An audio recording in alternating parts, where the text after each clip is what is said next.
যে ভদ্রলোক বসে আছে তার রুমের বাইরে।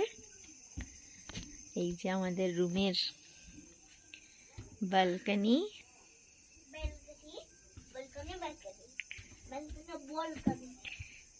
ধ্রুব এখন কালারফুল লাইট কাউন্ট করতে ব্যস্ত। এই যে আমাদের ব্যালকনি।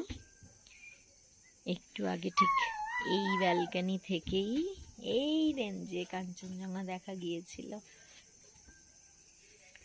আর এই হচ্ছে রাতের ভিউজ। কি অসাধারণ সুন্দর লাগছে না?